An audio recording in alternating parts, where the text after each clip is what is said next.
Salut à tous les amis, c'est Aiken, j'espère que vous allez bien. Attends, mais c'est que t'es sacrément BG aujourd'hui toi.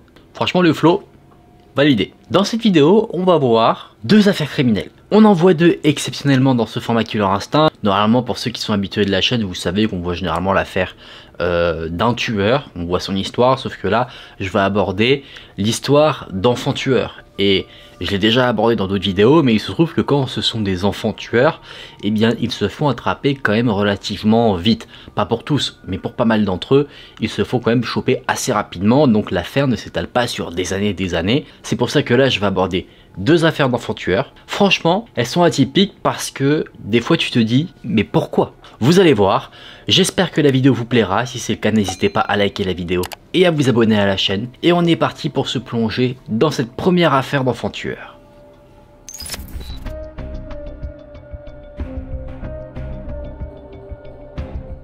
La première affaire, ça va être l'affaire de Jesse Pomeroy. C'est une affaire qui date. Il est né le 29 novembre 1859 dans une famille où il y avait deux autres enfants. Je n'ai pas beaucoup d'informations sur sa jeunesse en elle-même, bien que c'est pendant cette période-là qu'il a fait ses crimes. J'ai pas d'informations si son père était quelqu'un de violent, si sa mère était quelqu'un de violente, s'il a vécu dans un contexte familial compliqué ou pas.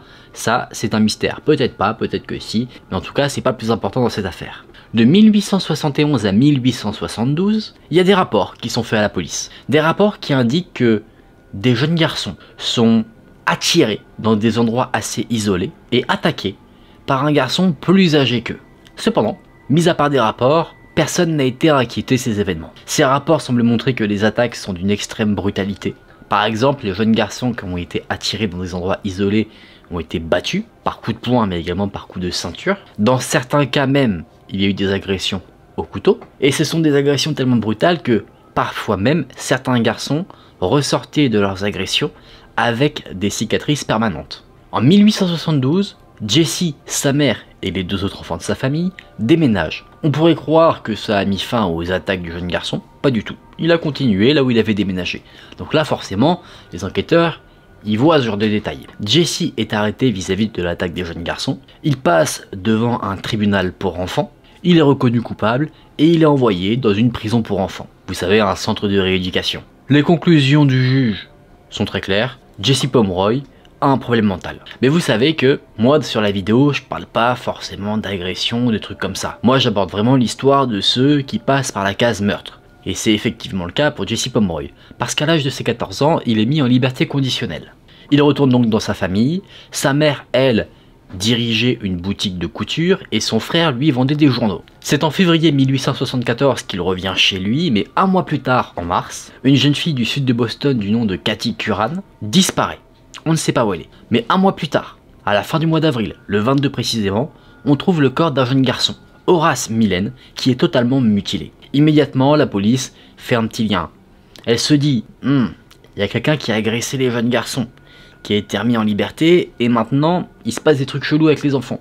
Est-ce que ce ne serait pas lié? Le jeune garçon est interrogé, il nie les faits, et il n'y a pas plus de preuves que ça pour l'incriminer, donc pour le moment, il est laissé en liberté. Par contre, on va trouver une preuve très formelle et très concrète un peu plus tard, c'est que dans le sous-sol du magasin de sa mère, là on va retrouver le corps de la jeune fille qui avait disparu en mars, Cathy Curran. Ça n'a pas été très compliqué à trouver parce que Jesse Pomeroy avait un peu caché le corps à la hâte. Il n'avait pas forcément découpé les corps, il n'avait pas mis ça dans des poubelles séparées, il avait mis ça dans un tas de cendres en mode c'est bon, ça se voit pas. Là, Jesse Pomeroy, il est foutu. On lui a fait un procès, il a été déclaré coupable de meurtre au premier degré et derrière il a été condamné à mort par pendaison. Sauf que là il y a un petit truc quand même qui est particulier, c'est qu'on parle quand même d'un enfant. Sauf que la mort par pendaison, il y a quelqu'un qui était pas trop chaud pour ça. C'était le gouverneur. Le procureur, il devait signer un papier pour fixer la date de la pendaison de Jesse Pomeroy, mais le gouverneur il a fait Coco, on parle quand même d'un enfant, est-ce que t'es sûr? Du coup il y a toute une procédure qui a été mise en place avec des votes pour valider ou invalider la condamnation à mort par pendaison. Et finalement, toute cette procédure a permis d'annuler cette mort par pendaison et du coup Jesse Pomeroy, plutôt que d'être exécuté, a été condamné à l'isolement à vie. Jesse Pomeroy a été enfermé. En prison, il s'est pas mal instruit, il apprenait plusieurs langues, dont l'allemand, et ce qui était surprenant c'est que pour son jeune âge, il arrivait à apprendre des choses avec une précision. On a aussi remarqué que le loupard, il prévoyait de s'enfuir. Il avait dessiné des petits plans, il s'était fait des petits outils à la main pour, à un moment donné, s'évader de prison. Il aurait tenté de faire une explosion, sauf que, en voulant rediriger une conduite de gaz, il a eu un petit accident, ce qui lui a fait perdre un œil. Bon, il n'aura pas réussi à s'enfuir, jamais, et c'est le 29 septembre 1932 que Jesse Pomeroy a perdu la vie parce que sa santé était devenue fragile. C'est là que son histoire s'arrête. On va maintenant passer à la deuxième affaire criminelle.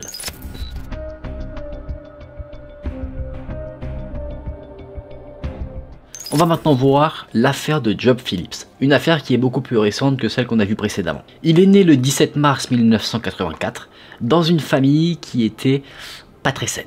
Ses parents c'était Steve et Melissa Phillips et il se trouve que Steve, son père, était quelqu'un de toxicomane et qui était assez porté sur la boisson. Il était violent envers sa femme et son fils. Josh et sa mère avaient peur du père, de Steve. En plus de ça, le père de famille imposait des règles vraiment super strictes à la famille.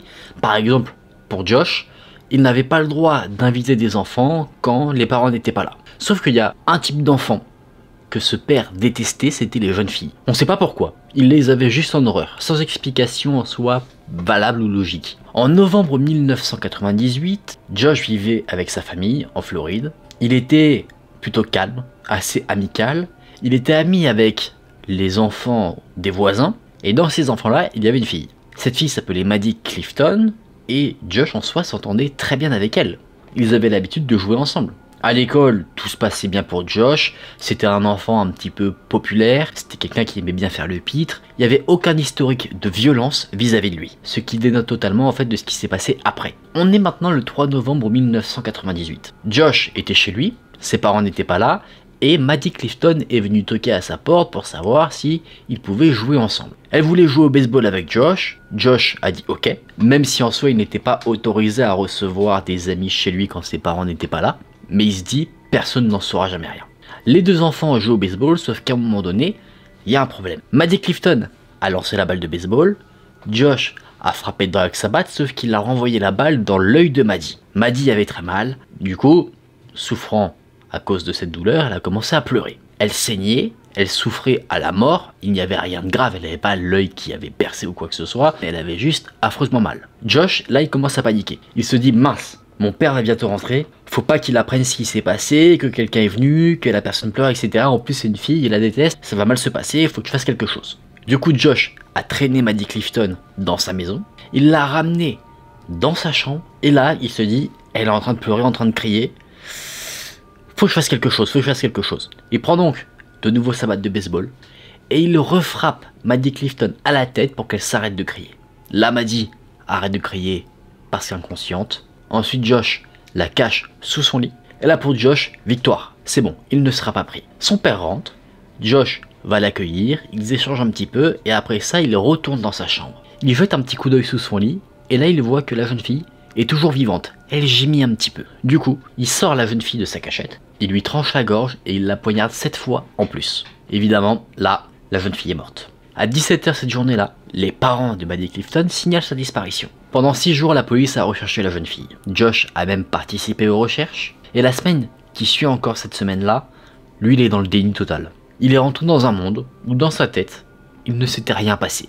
Genre en mode, la personne qui a fait tout ce qu'il a fait, c'était pas lui. C'est lui qui a dit, en gros, quand il était plus vieux, que quand il était enfant, ça c'était son mécanisme de défense. C'était sa manière de sortir d'une situation totalement incroyable. Le 10 novembre, Melissa, la mère de Josh, rentre dans la chambre de son fils et là elle voit au sol une tache humide. Elle fouille la pièce du coup pour savoir ce que c'est et là elle tombe sur le corps de Maddie Clifton. Elle n'a pas attendu une seconde, elle s'est directement rendue à la police pour aller dire ce qu'elle avait trouvé, ce qui a conduit à l'arrestation de son fils.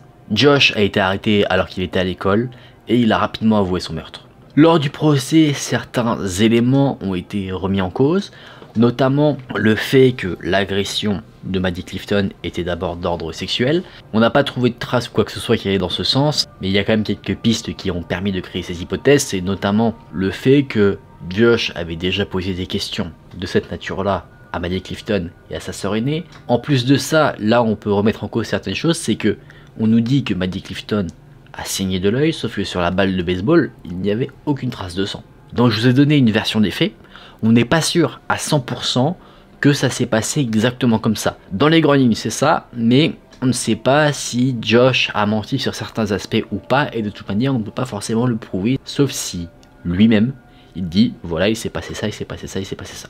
Josh a été jugé comme un adulte, il y a eu procès, et les résultats du procès c'est que on allait condamner Josh pour meurtre au premier degré, donc prison en perpétuité, pas de peine de mort parce qu'il avait moins de 16 ans au moment des faits.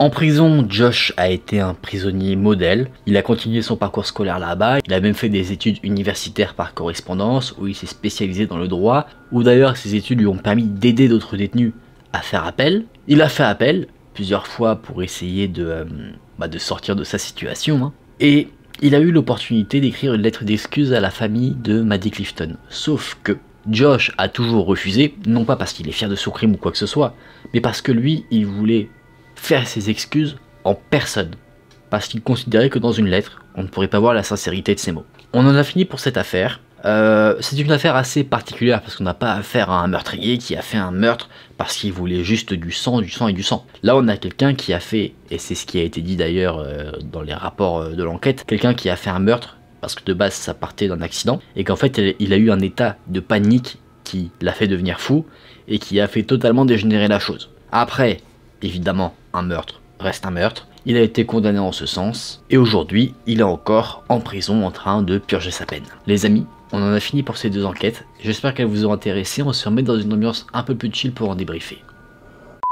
Alors ces enquêtes, qu'en pensez-vous? Moi je trouve que c'est des affaires très intéressantes. La première est très intéressante parce que ça montre que, eh bien, les enfants tueurs ça ne date pas d'hier. Il y en a eu quand même pas mal au cours de l'histoire je pense. Et il y a sûrement des affaires dont on n'a pas connaissance parce qu'elles remontent à tellement longtemps que ça n'a jamais été entre guillemets médiatisé ou répertorié. Ce sont des affaires qui sont généralement très courtes, hein. Sur les deux affaires que je vous ai montrées là, c'est quelque chose qui se voit. La première était un peu plus longue parce que il y a une période où l'enfant a été incarcéré, donc forcément ça rallonge un peu la période, mais sinon on voit que c'est quelque chose qui est quand même assez rapide.